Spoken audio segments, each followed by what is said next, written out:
Dear students, we continue with our case study, and this is the third part of the case study. In this part, we will see how the 10M-MS can actually help in identification of the proteins.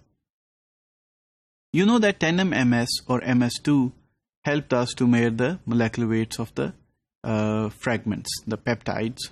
They came from the intact protein, and that it was the protein was charged using ESI.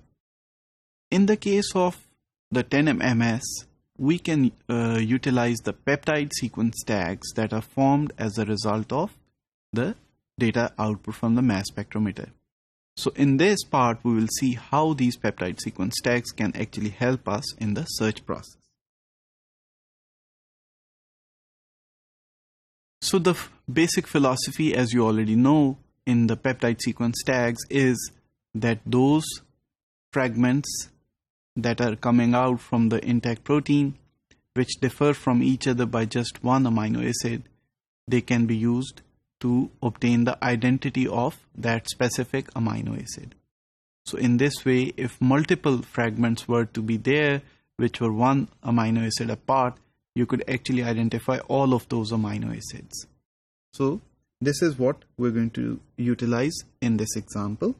So consider a random protein sequence from the database given here, and that if this protein were to be fragmented at the first site, so it will leave only one amino acid with the N-terminus fragment and so many other, about 9 amino acids on the C-terminus fragment. So if this were to happen, and another molecule of the same protein in the mass spectrometer's chamber were to be fragmented at the second location, C2 and Z9, then you would have C2 and C1's mass reported by the mass spectrometer. So if you subtract the mass of C1 from C2, you will obtain the molecular weight of amino acid A, alanine. Similarly, if some other molecule of the same protein were to be fragmented at site number 3, you will end up with 2 peptides, one with 3 amino acids, that is MAF, while the C-terminus amino acid with the remaining 8 amino acids.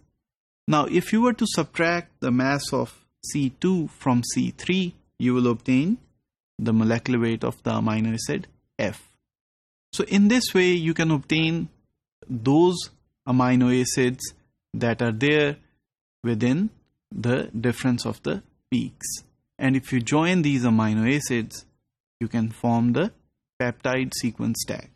So in this case, let me write the peptide sequence tag for you. MAF is the peptide sequence tag that has been formed after exploring the data coming out from these fragments.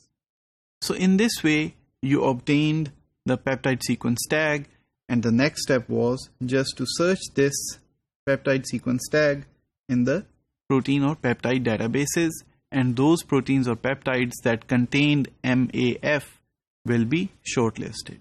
So this will act as a second filtration step after MS1, and the peptide sequence tags will help you give clues about the original protein that was there in the sample.